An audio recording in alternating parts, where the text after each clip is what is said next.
Coming up next on Tech News Today, Silicon Valley is facing big changes in how it hires foreign workers. Also, a majority of closed-circuit TVs in Washington, D.C. were actually taken out by ransomware just days before the inauguration.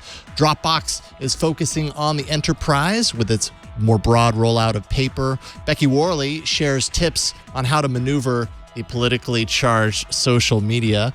And the robotic barista invasion has officially begun. All that and more coming up next on Tech News Today.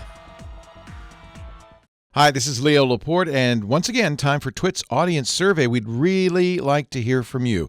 It's only going to take a couple of minutes, really. That's all.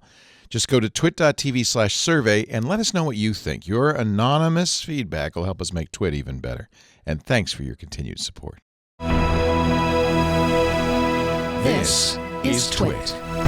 Bandwidth for Tech News Today is provided by CacheFly at CacheFly.com.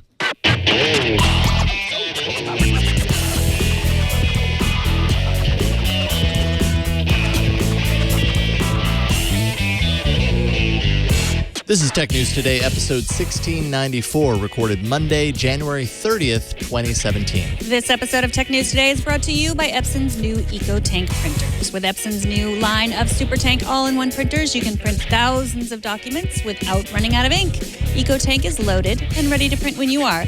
Visit Epson.com/EcoTank to find out more. And by Grasshopper. Stay connected and run your business from your mobile phone with Grasshopper. To save $50 on your order, visit trygrasshopper.com/twit. Welcome to Tech News Today. This is the show where we talk about everything you need to know about technology today, and we talk about it with people who are passionate about technology. I'm Megan Maroney. I'm Jason Hell, and I'm super excited, Megan, because we have not had, well, you know who she is. We haven't had Becky Worley in a really long time. It's great to have her back. How's it going, Becky? Good to be with you guys. Always love talking about tech. I think we all need the distraction. We want to talk about something other than politics, although we might dabble in it a little bit today. Yeah, I don't think we're going to do a very good job of distracting ourselves. I mean, the reality is right now, and particularly in the past year, I'd say, the worlds of technology and the worlds of politics have intersected in ways it's really difficult to not talk to some, at least to some degree, about politics because it's so involved and so entrenched in everything that's happening in the technology space right now. I think the recent news over the weekend is particularly germane given how multicultural and international the tech community is. And so I think that's really one of the biggest intersection points. I'd say the fake news stories on Facebook and how Facebook and Google reacted to those have definitely been an intersecting point. Sure. But this one is right up there in terms of how relevant it is. Yeah.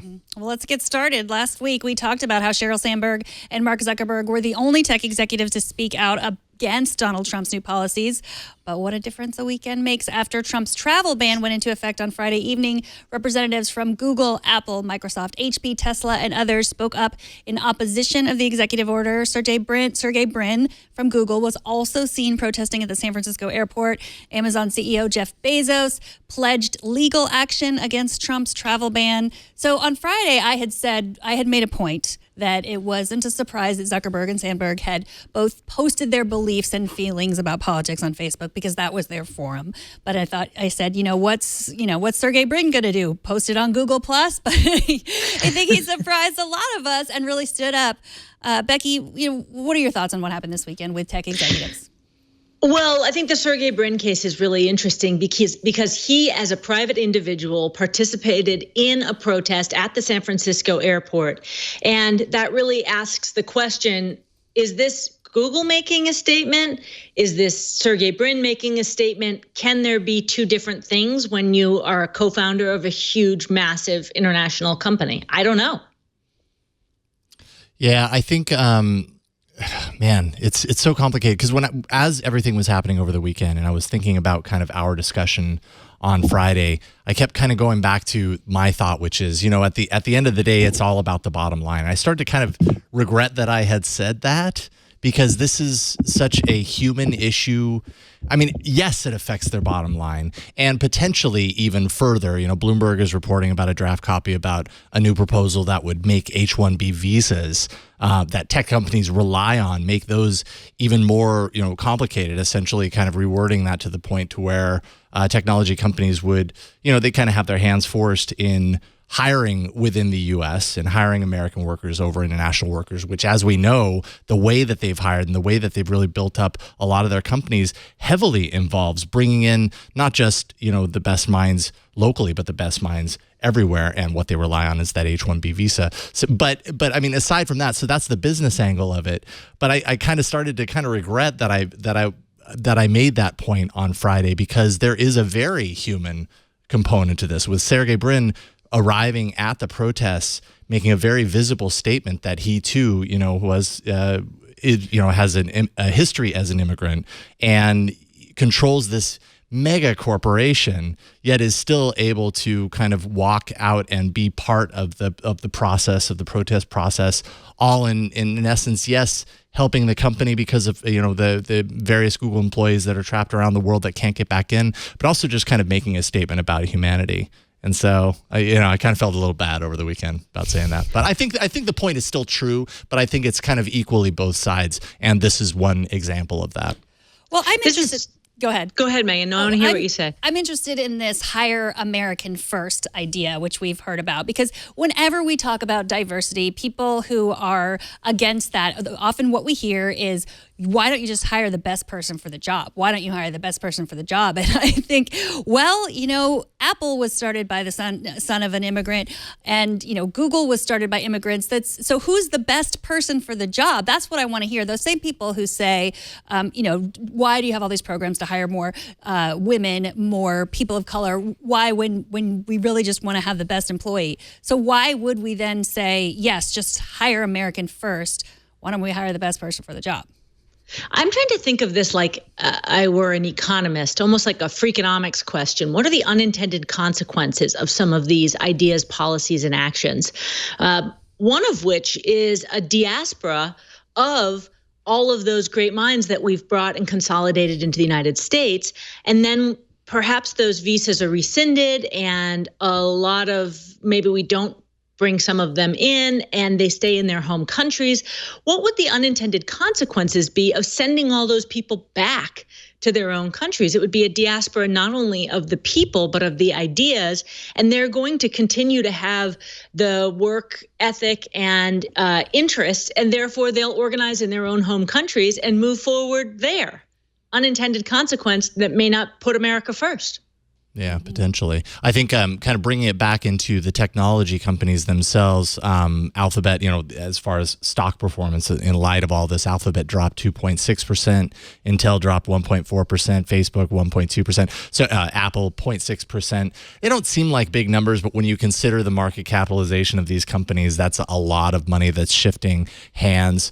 At the same time, tech stocks, we can all admit, right, that they're redonkulously huge. So I'm sure this is the one part of the element, but maybe this is also kind of some sort of a shift, some sort of a movement at like kind of analyzing and kind of bringing things down to earth a little bit. But big shakeup in the tech world as far as the stocks are concerned, because this, like I said last week, it dramatically affects their bottom line in the long run. Companies and markets don't like uncertainty, and this has created a ton of uncertainty, in large part because of the way it was done, with so little specificity as the programs were rolled out on Friday night. John Kasich said it was ham-handed. I kind of love that phrase. I like picturing someone's hand and it just looks like a ham. Make the border safe. It's just flopping. Yeah.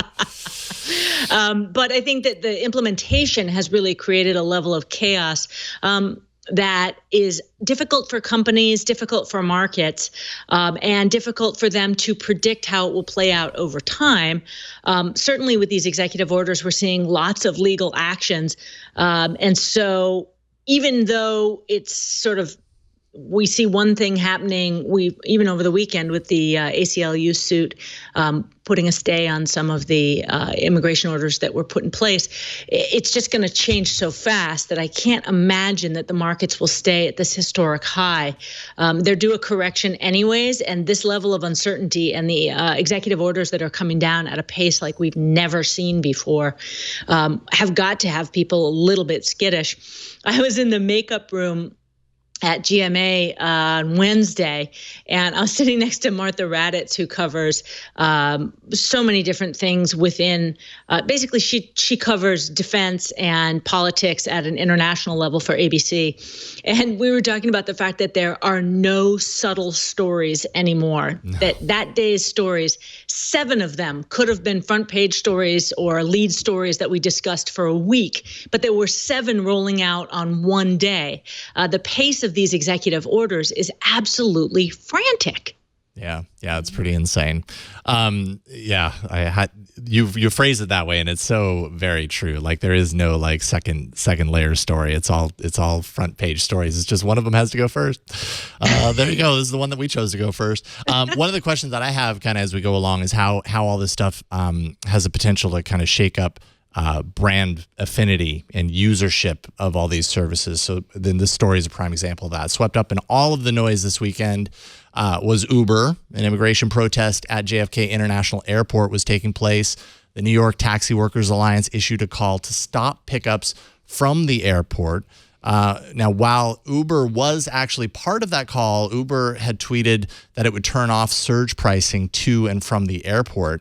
Many saw that as Uber kind of taking advantage of the situation to promote its business, crossing the picket line, that sort of thing. Users took to social media in droves. You probably saw it over the course of the weekend to post photos of them deleting Uber from their phones with a hashtag delete Uber, which that makes sense. That's a good hashtag to choose if that's what you're doing. Uber says that they were not crossing the picket line. They were just assuring riders that they can still get to JFK. And I think that one thing, and I mean, I think really what this is all about, this is perception is reality. It's, whether that is the case or not, Uber's had a very shaky public perception issue in multiple different ways, discriminatory issues, how they treat their employees, pay. Also, Uber CEO Travis Kalanick's economic advisory role to President Trump. All of these things together, and then the kind of timing of this was just kind of, perfect storm, I think. What do you think, Becky? Lyft jumping in shortly thereafter and donating $1 million to the ACLU, defining where they stand on this issue, but also being very opportunistic on a weekend where they jumped to the top of the App Store as people were deleting Uber and giving Lyft a try. It is a whole new world for brand marketing, for CEOs who are trying to figure out how to stay neutral, how to stay engaged. I cannot imagine the kind of decisions. Also, going back to Google and Facebook, you have Fortune 500 companies that are responsible to their shareholders. Any activities in the political fray that may harm shareholder value then become susceptible to shareholder lawsuits. What a hot mess for companies right now. Mm-hmm. Well, I think that choosing Lyft over Uber is it's not that simple. Carl Icahn gave $100 million investment into Lyft, and he is a big proponent of Trump's. Like he helped Trump get elected. So it's not, I think, as you said, Becky, it's true. Lyft was being very opportunistic. I do think that they treat their employees better, but only slightly better. So I do think it's not a choice between Uber or Lyft if you just want to have no involvement with any companies that have any involvement with Trump. Like if that's your goal, that's going to be very, very difficult. Take a taxi, which is also problematic. So I just don't think that it's easy as starting a hashtag on Twitter or deleting an app. Like that is, yes, it might make a small difference, but so much more is needed here. I think. And also, it's a good time to think about how much we're being targeted according to our political views, which I was very conscious of when I was in D.C. I was thinking about all the information that I was sending up to Google, not in a negative way, but they're absolutely going to target me now. They knew that I was at that Women's March. They knew that means that I'll buy certain things, that I'll want to see certain things. And over the weekend, Uber was targeting Facebook ads at people who are interested in the ACLU. So it's a good idea to think about your privacy. And as you share your political opinions and posts, I mean, definitely, I think it's great to share those opinions, but know that they are being used by companies as well. Yeah. I mean, they're all signals. That's what these companies rely on, right? Signals to kind of learn a little bit more about you so that they can serve ads. Mm-hmm. Guys, there's so much noise right now. How can they get any signals? That's true. There's a lot of noise right now. I should also point out, as far as I know, Lyft did not stop rides to and from the airport during the strike either. They just didn't tweet about it. Yeah. So it's all about optics, right? You know what I mean? I think ultimately, does the delete Uber, kind of movement, does that affect Uber's bottom line? I think it will to a certain degree, but it certainly made the people that were doing it feel like they were making some sort of a statement for themselves. And maybe that was enough. If that was important enough for them to do that, maybe that was enough. But that's, I think, a big part of what's happening right now. Is there a sense, there's a sense from people that they are powerless. And so anything they can do, they are doing. This was such a Berkeley moment. I was at a concert in Berkeley this weekend, and these people were saying, let's boycott Amazon. They're selling Trump stuff. It's like, guys, you're going to boycott Amazon because they're selling a Trump hat? There's so many, there's just a desire to do something, to do everything for such a large segment of the population that I think that feeling of powerlessness, you'll take any small bit of control you can get. Mm-hmm. Yeah. And speaking of Freakonomics, which you brought up earlier, there was a Freakonomics about boycotts. They don't work. They don't. Yeah. They give more attention to the company than they take away. So when people don't stick to it either. That's a good point. Well, the Washington Post says that ransomware killed 70% of Washington, D.C. closed-circuit TV ahead of the inauguration. Cameras could not record between January 12th and January 15th. That was, of course, before the inauguration started. The problem has been solved now, but the city did not pay the ransom. They removed software from each infected device and restarted the system. The malware was localized, officials say, and it did not spread further into the DC computer system. The city has not said who they believe is behind the attack. But it's one of those moments where it's scary. Then if we depend on those cameras for recording police action, especially in this day and age, in this time when there's all this volatility, for them to just be infected with malware, with ransomware, that's scary. What do you think, Becky? Well, do you guys remember that DDoS that happened a while back that involved all the Internet of Things devices? Yeah, the Mirai.net. That's right. A huge portion of those devices were CCTV cameras, and I think a lot of the code for that was made public on the darknet. And I think that, anyone who's not paying attention and hasn't figured out, oh man, we got to secure our CCTVs cameras. It's nerve-wracking because A, securing them is not that easy. And B, I think we shouldn't take them for granted at this point. Yeah, for sure. And I mean, it's the same kind of vector, the same kind of way to get in here. They believe that ransomware, it was a ransomware attack initially, and how does that even happen? It's usually the really easy thing, right? Like the kind of pretend link that you click on that suddenly your computer is infected with something along those lines, or opening an infected attachment, that sort of thing. Where really at the end of the day, aside from the manufacturer, the creators of this hardware, building the hardware from the ground up with security in mind, or flashing some sort of a firmware update to patch up some of these holes to make them less vulnerable to these kind of attacks, which I kind of have a feeling won't happen as much as it probably needs to. It's really just like education, right? Like educate people about the good and bad practices to make sure that this doesn't happen in the first place, because ransomware is no joke. It's like one of the biggest, most used methods of hacking right now. Yeah, locked a bunch of people out of their hotel rooms in Austria, a luxury hotel, just a couple days ago. They were all locked out of there because the key card. So we think about how much we're dependent on systems that can be taken down by a phishing email. It's terrifying. Yeah, this is one of those news stories where I think every time there's a security story, I ask myself, do I actually know someone who's been affected by this? Ransomware has affected a lot of people that I know, mostly small businesses. So this is not hypothetical security stories. This is real deal, real world. Yeah, absolutely. Burke wants to make sure that, pro tip, TV cameras don't need internet. Well, these do because they're all kind of like, I mean, it's closed circuit TV, of course, but it's still, I don't know. Well, but so no? Are they recording on a hard drive in their own own device? Therefore, they don't need any connectivity because most of them have some sort of wiring into a security system that's either remote or consolidated, right? It was the storage devices that record the footage that had the malware. It was the storage devices, Burke. I heard that. You said malware. I know. Malware. You went to that women's march, and now it's malware and malware. Malware is not malware. It is an equal opportunity hacking system. So it was the storage devices that had the malware. There we go. Yeah, that is true. Let's see here. Dropbox made a number of announcements. We're totally shifting gears now. Dropbox made a number of announcements showing off its dedication to the enterprise. First, Dropbox pulled its Paper app. It's app and kind of service called Paper out of beta. That brings its collaborative document service to a global audience after being announced way back in October 2015. They had kind of like a short beta the past few months. Played around with it a little bit. It's kind of a nice little service. Dropbox plans to focus heavily on Paper, though, as its primary effort, with Dropbox's other services plugging into Paper to make it a cohesive suite.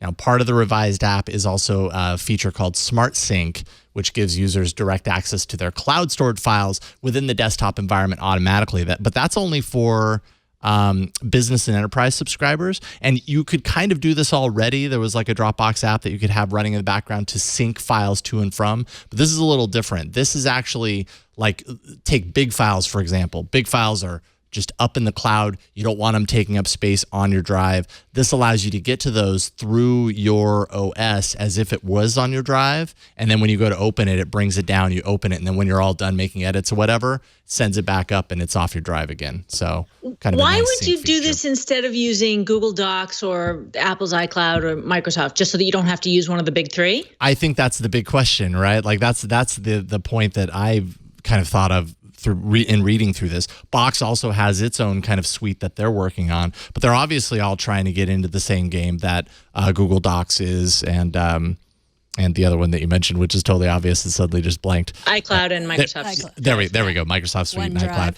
I mean, they're all kind of doing this. The trick is getting, especially when you're targeting the enterprise, you're not just talking about getting a user to use it. You're trying to get the enterprise, the whole company, to dedicate themselves to using this. And I feel like that's a pretty difficult proposition to make when you're going up against the big competitors that we're talking about here.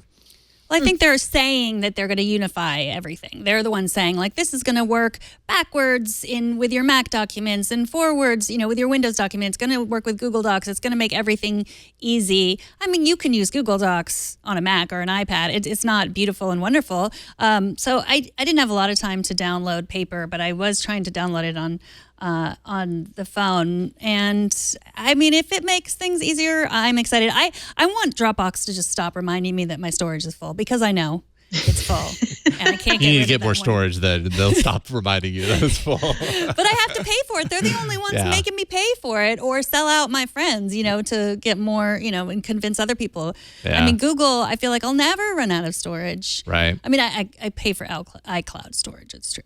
Yeah. I mean, I think that's another big challenge, right? Although when you're talking about business enterprise, level subscriptions for Dropbox, I mean, Google has their kind of enterprise level, so you're paying for it there too. But yeah, I think it's a challenging proposition when you're a company like Dropbox. Dropbox, no question, has done really well in the file sharing space, but they've tried other things. They had that photo app service. I can't remember the name of it, but they Carousel. tried. Was it Carousel? So, and I don't really think that really moved a lot. There certainly weren't a lot of people, using it and talking about it. You know what I mean? Compared to kind of the Google suite, which is totally free, like you say, Microsoft Office suite, which is, I mean, enterprises love Microsoft, if only for its legacy, and then its Office suite now is in the cloud and is very strong there. It's a challenge. I don't know how you do that, but obviously they would like that to be their next big thing. Mm-hmm. Fitbit says they will cut 110 jobs after disappointing holiday sales. The company also warns of profit and revenue losses this quarter. A new smartwatch, they say, is coming at the end of this year, but it might not be enough to save the company. And I'm wondering also about where their acquisition of Pebble what will happen to that. What do you think about the smartwatch world right now? Becky, do you still wear your Apple Watch? I wear my Apple Watch. I like it a lot. And I do like to know how many steps I've taken. Mm-hmm. I tend to be a little obsessive about that, but I think that I represent probably less than, I don't think the majority of people really give a rip that much anymore. My perception is, I remember covering this Fitbit story when they originally reported in Q3, I think, and they had a huge dip in their stock back in November. And what I remember thinking about this is that for so many folks, you put on a Fitbit, you realized, oh my gosh, I'm only going like 3,000 steps a day. So you upped your steps to 10,000. You know what that feels like. It's great. You wore it. And then it kind of started acting weird, and maybe it smelled bad and it looked kind of manky, and you didn't wear it anymore because you know what 10,000 steps feels like. You made that life change. And even though you're backsliding a little bit, it was a consciousness raising device. When I spoke with the folks at Fitbit back then, they said that 40% of all new devices purchased in Q3 were by people who already were Fitbit users. But what that tells me is that 60% were new folks, and they weren't re-upping as fast as maybe you wanted to. The upsides of Fitbit, they have products that cost as little as $60, so it's a lot cheaper than some of the other smartwatches. They're really going for more notifications. They're, working on the breathing thing, and they have their Fit Star, which is a program that works with your Fitbit to give you video exercise routines that you can watch and do online. I think they're trying hard, but I think they have, no pun intended, an uphill climb. I wonder how many steps that'll take them. Yeah, I mean, I feel like this is, by the way, I learned a new word today, Manky. Manky. I'd never heard Manky. It's kind of a British, like, ew. Yeah, apparently it means worthless, rotten, or in bad taste. Oh, hey, I didn't know it had a definition. Cool. Well, Google, it's the answer to all of our definition questions. Yeah, I think this is partially about Fitbit, obviously, but it's also just kind of about wearables in general. I just feel like, there's been a lot of, there's more and more consolidation in the wearable market right now. Even Apple, which had its quote best quarter yet when it comes to Apple Watch, really hasn't given any numbers, and it's hard to assume that the Apple Watch is like a breakaway blow everything else out of the water success in the way that, let's say, the iPhone, or it would be hard for the Apple Watch to compete with the iPhone, but it just doesn't seem like it was the next major platform. Nice to have, happy that it's here, but it's not. It's not doing gangbusters. But you love it. You love wearing my Apple Watch. I actually really do like the Apple Watch. But then when we're talking, here's my Apple. I'll do the traditional Apple salute. Yes. There's Megan's Apple Watch. I mean, as much as I like, yes, we need lasers shooting out of them. As much as I like the Apple Watch in design and for the basic things, I really don't use it for much else. Like, I don't ever launch apps on it. I'm not a step counter.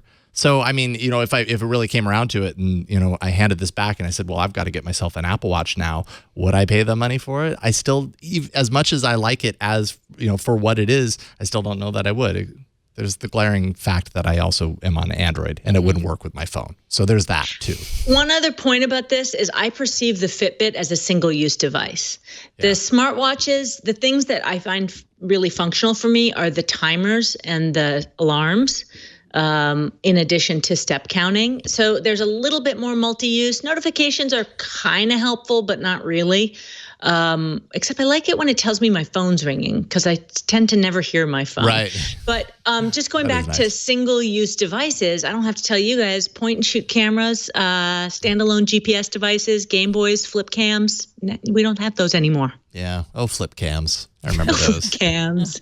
So I'm concerned for the Fitbit. Let's put it that way. I'm concerned. Yeah. I would agree. Well, yeah, I do think they need to do something with the smartwatch. They need to have something that is as well designed as the Apple Watch. So, I mean, that was Pebble's big thing, was that it could work with an Android phone or an iPhone. So maybe that, and so can a Fitbit. So we'll see. Yeah. After the break, how to survive on social media without imploding. But first, let's take a minute to thank Epson, the sponsor of this episode. The EcoTank ET4550 wireless all-in-one printer does not use ink cartridges. It features an innovative refillable ink tank that earned it the title of CES 2016 Innovation Awards honoree. No more out-of-ink frustration. It includes up to 2 years of ink. That is equal to 11,000 black pages or 8,500 color pages. That is a lot of color pages. You can save up to 80% on ink with low-cost replacement bottles, and it's powered by Precision Core printing technology. It has auto two-sided printing and a 30-page auto document feeder, easy wireless printing from tablets or from your smartphone. Now, all EcoTank printers deliver an unbeatable combination of convenience, and they have a really great value. With Epson's EcoTank line of printers, you'll have the freedom to print without running out of ink. The Epson EcoTank system was named a 2016 Small Biz Windows Printer of the Year. Visit epson.com/EcoTank today to transform the way your home, your office, or your work group prints. For the best combination of ease and value, turn to the Epson EcoTank printers. That's epson.com/EcoTank. And we thank Epson for their support.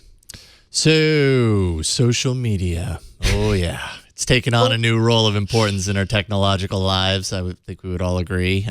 These platforms allow people, they're very powerful. They allow people to participate in worldwide discussions, obviously on some of the highly charged emotional topics that we're talking about all the time in this day and age. Becky, you made a comment in show prep today that really stuck with me. I hadn't really thought of it. You said that this moment in time could be one of the most defining periods for social networks since their inception. Explain a little bit about what you mean by that. Well, about 2 hours ago, I was just thinking about this topic, and I posted a little poll on Twitter. And I said, have you unfriended, muted, or unfollowed people for their political views or posts? And I've posted a bunch of different polls there. This one got a lot of attention. 300 people voted, and 2/3 have unfriended or muted people. Most of them saying that it wasn't that they didn't like their political views, that they want to hear other things and other opinions and not just have an echo chamber of their own opinions coming back at them. But it's the vitriol, and that it made them feel yucky. And that one friend said it was either that or divorce my conservative parents. So, I think a lot of people have stopped using Facebook. And just to show you how Facebook is a little bit concerned about this, I posted this 2 hours ago. I already got an email from Facebook PR asking me what my angle was. Facebook PR is watching you closely. Dang. So, I also was thinking about, I'm doing a talk for parents about kids and why they use computers. And it got me thinking about all the things that we get from technology. And we've talked a lot about how certain things, when people like our posts, when we know people are paying attention or they make comments, that it gives us a dopamine hit, that it hits those pleasure centers of the brain. Well, guess what? The opposite is true as well. I mean, I've had some interactions on Facebook where I walked away and I was having a physical, emotional reaction to something that had happened. So just as it can be a pleasure center, it can also be an incredibly negative experience. I think I have not seen a dog on a skateboard for months. Yeah. They don't skate anymore. They stopped skating. They stopped skating. The amount of kid pictures has really dried up. And I think, to go back to your original question of why do I think this is such a seminal moment, I think people feel strange posting mundane things right now because it is not a mundane time. And therefore, social media has become very politically charged, and we're not getting warm fuzzies out of it. So I've been thinking about it. What can we do? What are and I really want your opinion. So tweet me at bworley on Twitter if you have some ideas, or I have a public Facebook page, The Becky Worley. Here's my thinking right now. And please, you guys chime in as I go through this. I'll stop after each one. So the first one is, don't post something political if you can't handle the comments. If you're posting something to convince someone else of your point, you have to be open to similar conversion. It may not be a total overhaul of your ideals, but if a friend reads your post, they've opened their mind. And if they want clarification or to disagree, they're going to comment, and you owe it to them to read that comment with an equally open mind.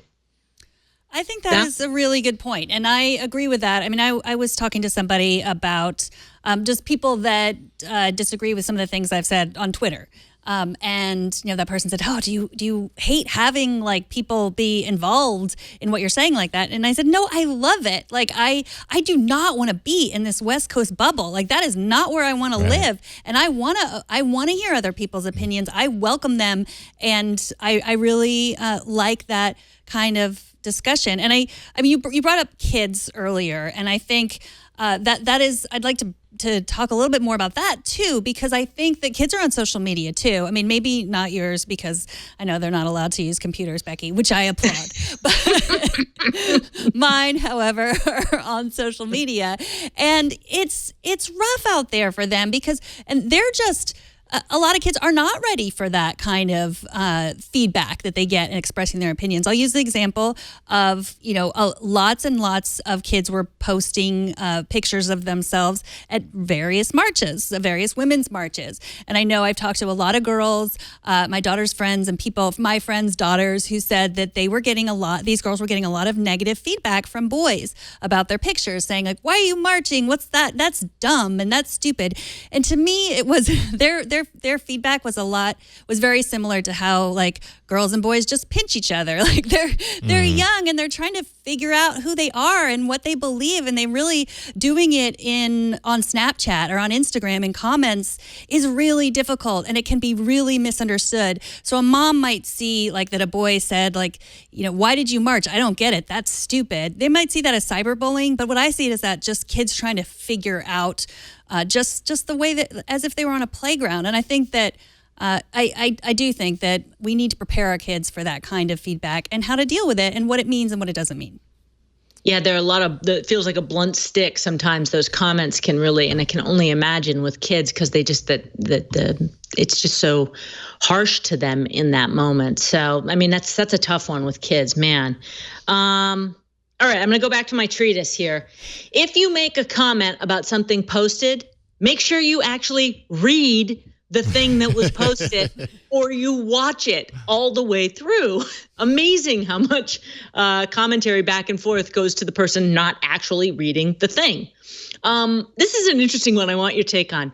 If you comment on someone's post and one of their friends replies and tries to get into a flame war with you, ignore it. A friend of your friend on Facebook is not your friend. Like all of a sudden somebody came back at me about something that I posted, and I was like, "Oh, that makes me feel terrible about Tina." And then I realized Tina didn't say that. Right. It was Tina's friend. If that person wasn't connected to Tina, it would really just end up being another random person on the internet, which, I mean, and you get a lot of that on Twitter, right? Like the different platforms have different strengths and weaknesses. On Twitter, you put something out, pretty much anyone is likely to find it at some point or another, and you might hear random comments to that thing that you said, good or bad, and you have no idea who that person is. So maybe that makes it easier for you to just like brush it off and move along with life. But on Facebook, there's just like this, at least for me, with my Facebook account, which I should add, I think I said this last week, I have not visited since I think the 1st of December.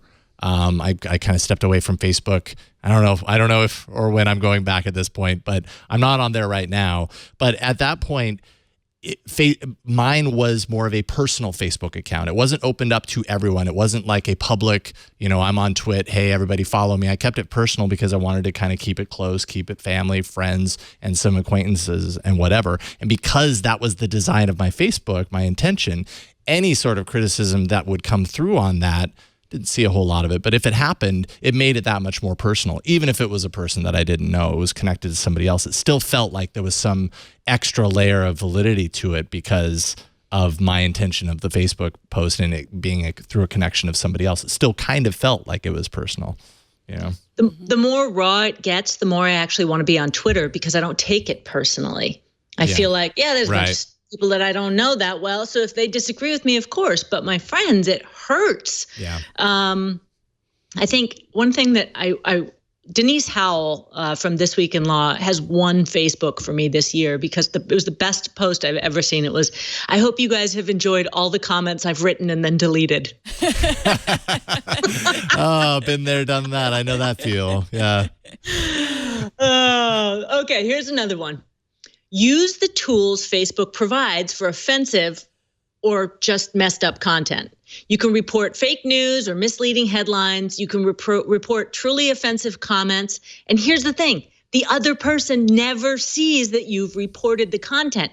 But you know who does? The algorithm. So it pushes that lower in everyone's Facebook feed so fewer people see it. And I personally am just saying to you now, thank you for that. Please do more. I don't think we use those tools because we're afraid we're going to tick people off. I think you're absolutely right. And because again, all services are different. Some services, as a user, it can be very confusing to know what is a signal just to the service, what is just a tool for me, or what is a signal to the person that you don't intend for them to know that you've done anything. And then suddenly you've made a bigger comment than just replying something, replying to them saying, I disagree with you. You've given them the hand and the face, essentially, right. And that has the potential to create a bigger issue out of it. Mm-hmm. Yeah, absolutely. They'll never see it. I mean, how do these services make sure that users understand this? Because I think that's actually a really important one, right? Like they want to make sure that the users on the service are happy and are going to keep coming back and have the tools to be supported and everything. Because if those users walk away, then they aren't getting they aren't getting those signals, and they aren't getting those ad impressions, all that kind of stuff. But I think you're right. I would agree that probably people don't do it and they just kind of suffer in silence in that regard because they're afraid, because they don't fully understand what that tool actually does. And that's Facebook a challenge for the service. Yeah, Facebook has put up, you know how sometimes you log on and there's like a little public service announcement that's kind of at the top of your feed, like you can keep track of who sees what content and limit some people from seeing certain things. Well, they also have done ones where they say you can flag offensive content. I think now would be in their best interest to do more of that, promoting the tools and letting people know the anonymity of that type of reporting. Okay, my last one, I'm a football fanatic. And so I have used filters at times to try and block all the scores of the football games. Mm-hmm. They kind of work, but not 100% of the time. But if you're filtering out politics, there's a politics filter for Facebook that you can download for Chrome. There's a Trump filter for Chrome for the entire web. Block stuff. See how it goes for you. Maybe that works for you for a little while. It doesn't have to be forever, but maybe while things are feeling very raw. I start reading again. I've picked up this thing. It has all this paper in it and the ink. Yes, it was amazing. When you're done with a page, do you push a button and all the words change to new words? Megan, you accuse me of being like crazy Waldorf mom, but I actually will only buy books so my kids see me reading and not reading. That's smart, actually. Yes. You hide your iPhone in there? Yeah. It's a cutout on the inside with your phone. No, right? Why are you tapping your book?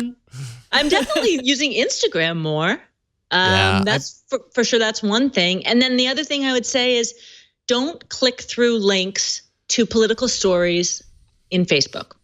If something interests you, pick the media outlet of your choice that you trust.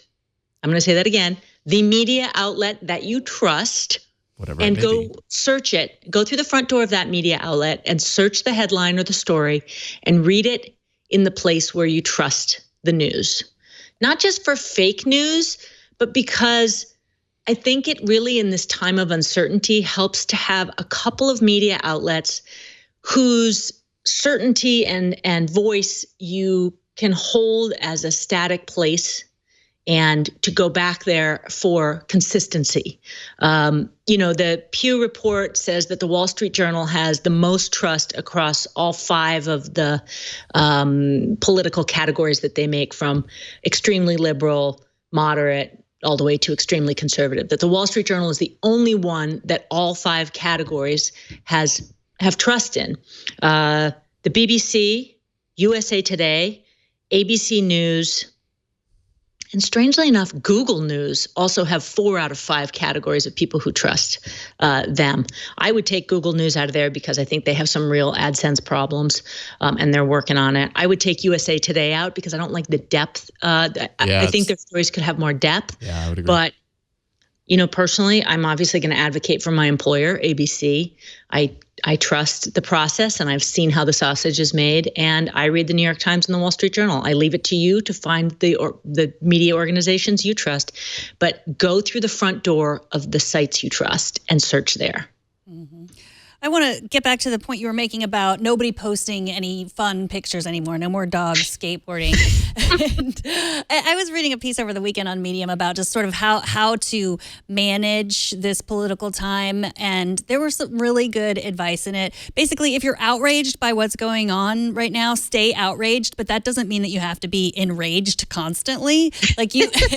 And that if you're just scrolling through Twitter all the time, or maybe Facebook, you're going to just stay unhappy. And that's not good for anyone, and that's not going to do any good. That's not going to help you fight against what you might be trying to fight against or support what you might be trying to support. Then log off, read the book. You don't have to feel guilty about not constantly knowing what the news is. And if you keep staying on Twitter or just keep reading these stories that are going to upset you, then you're not going to be able to remain outraged. They're going to just become normal. And so I think that I just think it's okay to log off, to not feel guilty about that, and to know that do what you can, support what you can, fight against what you can, but you don't have to do that by constantly being, having an IV of Twitter or Facebook going constantly. That is such an amazing point, because after, having participated in the march, not in DC as you did, but I walked away feeling so fired up and not knowing exactly how to channel that. And I think,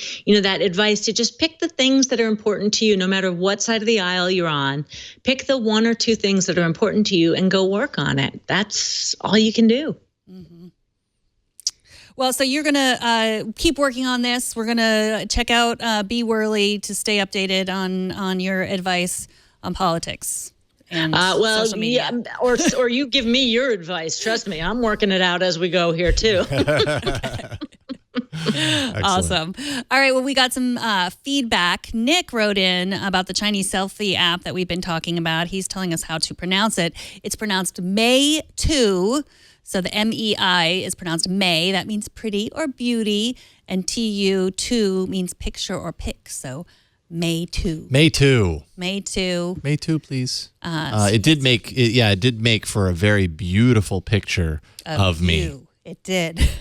It really did, and I wish it never happened. I wish we had it to it's show taken now, on a life of its own. To show it so often. I'm sure Brian will find it soon, and we can see it again. Okay, maybe we'll check on it after this. Up next, get a venti soy mocha decaf latte while you converse with the robot. But first, let's take a minute to thank Grasshopper. They're the sponsor of this episode. Grasshopper is a virtual phone system that's actually designed for entrepreneurs. Grasshopper works just like a traditional phone system, but it actually requires no hardware purchase because you already have the hardware. You've already purchased it. It's in your pocket. It's your smartphone. With their iOS and Android app, callers can reach you wherever you are on your mobile phone. And Grasshopper allows you to keep your existing number too, so you can maintain your brand on the phone and then have your personal line that you use for yourself. When you make a call, your client is going to see your Grasshopper caller ID instead of your personal phone number. so you can maintain that brand. Simply select a toll-free or a local number, record a custom greeting. You can add multiple extensions for your business. And as you know, it's the toll-free numbers, awesome for marketing your business. They make your business sound more professional, so you can maintain that through the use of Grasshopper.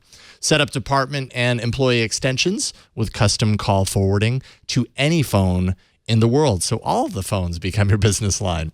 Get voicemails emailed to you as audio attachments if that makes it easier for you to manage. You can also send and receive SMS text messages from your business number using Grasshopper. Join the over 250,000 Grasshopper customers today. Plans start at just $12 per month. You have a 30-day money-back guarantee. Turn your smartphone into a business line with Grasshopper. You can save $50 on your order by going to trygrasshopper.com/twit. That's trygrasshopper.com/twit. And we thank Grasshopper for their support of Tech News Today. TNT's fan of the day is John Hawkins on Instagram, who says, I drive all over Portland, Oregon, listening to all Twit shows. I do IT work, so you help stay up. I think he meant you help me stay up to date. Every day starts with TNT, as it should. Mm-hmm. Every day should start. Really, for everyone in the world. You can do that on your Amazon Home Assistant. Set it up so that when you check in with it in the morning and it'll just play it at the beginning. You can start with your day with TNT too. See? Pro tip. Life pro tip. Show us how you watch or listen to TNT. Just record a video or take a picture of yourself or your setup. Post it on Instagram, Google+, Twitter, or Facebook, and use the hashtag HowIWatchTNT, and we'll find it. TechCrunch says Starbucks is creating its own virtual assistant, which is pretty amazing when you think about all the crazy, complicated orders people place at Starbucks. You can adjust your drink just as if you were speaking to a barista, and they will also know how to spell your name. Starbucks will let you reorder drinks with your Amazon Home voice assistant. So now you really never, ever need to talk to anyone you don't want to talk to again. Except for the fake robot. The fake person that's a robot, actually. Becky, Starbucks virtual assistant, what do you think? I'm just thinking about a tweet that I saw a few weeks ago. It was Nilay Patel and Dieter Bohn of The Verge were saying that when they go to Starbucks, they're Peter and Neil. Nice. So hard. I'm not there with chatbots yet. Facebook tried to get theirs going with 1-800-Flowers, and I tried it. It was weird. Mm-hmm. It was like the uncanny valley of commerce, where you're kind of maybe you're giving me good customer service here, but there's just something off. But I do think there's something to be said for looking for different ways to do the daily habit stuff like coffee, because if you can automate that, if you can make it go faster, if you can come up with a way that you're able to put that order in and get in and out of there half the time, then okay, all right, I might give it a try.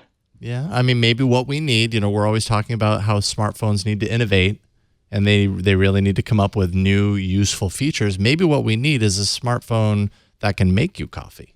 Just saying. Good point. Just saying, that one's free, Motorola or whoever. Well, I mean, the robot coffee maker. That's happening now, where That's true. Yeah. It's like that weird, it'll put it in one of those little boxes where you never have to see a human, but it's the consistency of it that I think makes sense. Yeah. But I don't see that replacing the barista. Well, you never know. I'm kind of interested. I'm really interested right now in the future of work.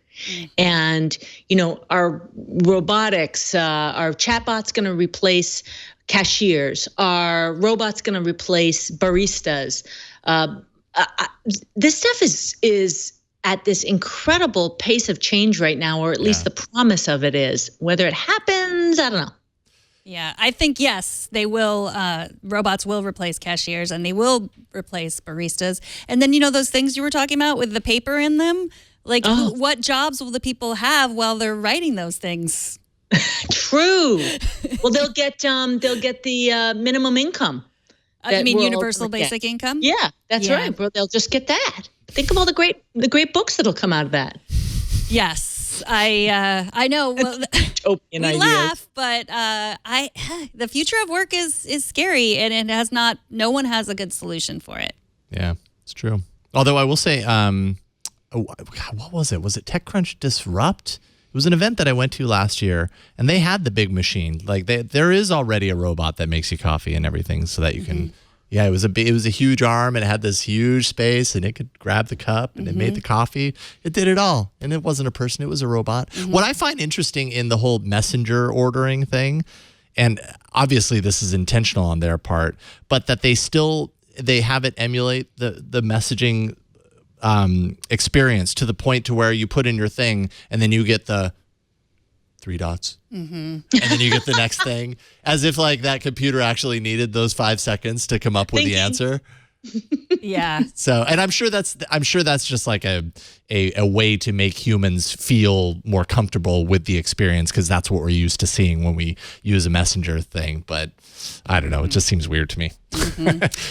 Well, Becky, thank you so much for coming on and joining us today. And already I have gotten tweets about how much people enjoyed your discussion on social media. It was very measured. We need that around here. We are people who have political opinions, but we're also really interested in how they affect really technology and its progress. It is a really interesting time.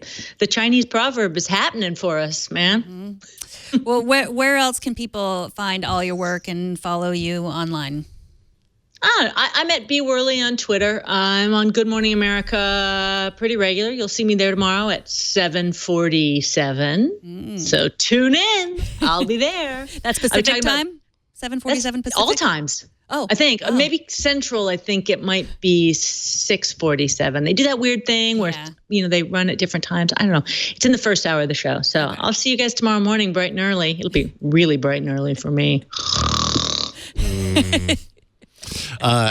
Real quick, just a little breaking news. We don't have a breaking news bumper, but apparently there was a story a couple of hours ago. Cafe X, which is the robot cafe thing that I saw at the or coffee thing that I saw at the TechCrunch Disrupt. This was posted like 3 hours ago. Totally apropos.